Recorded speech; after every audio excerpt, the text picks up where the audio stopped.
नमस्कार, न्यूज 24 के खास कार्यक्रम आमने सामने में आपका स्वागत है। आज मेरे साथ एक ऐसे नेता हैं जो पेशे से तो वकील हैं, लेकिन सियासत उनकी कर्मभूमि है। जी हाँ, मैं बात कर रही हूँ राज्यसभा में विपक्ष के नेता श्री अरुण जेटली की। Welcome to the show Arun ji. अच्छा, ये बताइए अरुण जी, आप लोगों ने इतना हंगामा किया, पिछला जो आपका सेशन था पार्लियामेंट का आपने चलने नहीं दिया। अब जो है सरकार ने जो आपकी बेसिक डिमांड थी, अगर आप जेपीसी मांगते भी तो उसमें क्या होता, अल्टीमेटली राजा को कल्प्रिट ठहराया जाता।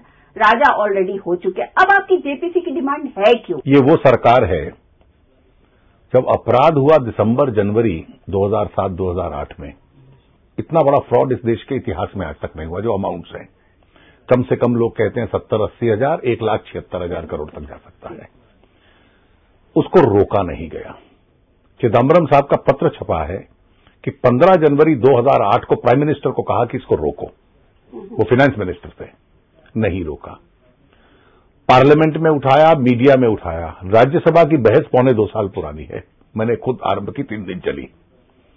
प्रधानमंत्री ने अपनी प्रेस कॉन्फ्रेंस में कहा ये तो वही कर रहे थे जो पुराने लोग कर रहे थे, एज दो नथिंग हैज हैपेंड। सिब्बल साहब ने 15 दिन पहले कहा कि जीरो घाटा है, कुछ हुआ ही नहीं। ये सरकार इस पे पर्दा डाल रही थी। ये जो हंगामा आप कहती है ना, ये एक लेजिटिमेट पार्लियामेंट्री टैक्टिक है। जब सरकार इतनी बेशर्म हो जाए और केवल इशू बहस के माध्यम से समाप्त हो जाए, टॉक आउट हो जाए, तो पार्लियामेंट्री ऑब्स्ट्रक्शनिज्म भी दुनिया की हर संसद में होता है।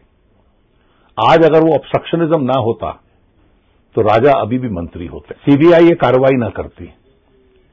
पहले सीएजी के एक्शन से, अब सीबीआई के एक्शन से हम विंडिकेट हुए, पुष्टि हुई। अब जेपीसी क्या करेगी जो सीबीआई नहीं कर रही? ये सिर्फ राजा की कल्पेबिलिटी है। अभी तो सरकार, प्रधानमंत्री और जिन लोगों ने निर्णय लिए उनकी कल्पेबिलिटी है। पॉलिसी कैसे बनी, पॉलिसी का इंप्लीमेंटेशन कैसे हुआ, प्राइम मिनिस्टर 3 साल तक चुप क्यों रहे, इसको कवर अप क्यों करते रहे? आप ये जेपीसी की मांग कर रहे हैं और जेपीसी अगर बन भी गई तो चलिए, मैंने माना कि आपका टारगेट जो है वो प्राइम मिनिस्टर है और सब। मेरा टारगेट प्राइम मिनिस्टर नहीं है। एनडीए के टेन्योर की चीजें भी तो खुलेंगी ना, फिर आप क्या करेंगे? देखिए, निश्चित रूप से खुलनी चाहिए। अगर किसी ने गलत काम किया है तो हमें कोई उसमें शिकायत नहीं है खुलने में। मैं ये कहता हूं कि इतना बड़ा स्कैंडल हुआ, उसको डाइवर्ट मत करें।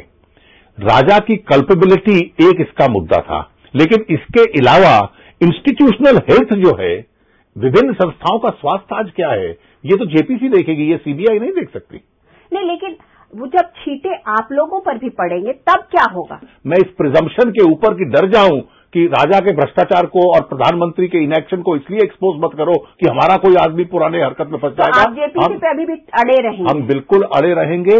और जेपीसी, प्राइम मिनिस्टर ने उसको ये पोर्टफोलियो कैसे दिया, ये डीएमके के लिए रिजर्व क्यों था? इस वक्त सरकार ने ये कदम क्यों उठाया राजा को देखिए, सीबीआई के द्वारा? मैं मानता हूं कि ये सरकार इस पे कुछ नहीं करना चाहती थी। उनको लगता था कि डीएमके के साथ हमारा संबंध, इक्विलिब्रियम डिस्टर्ब हो सकता है।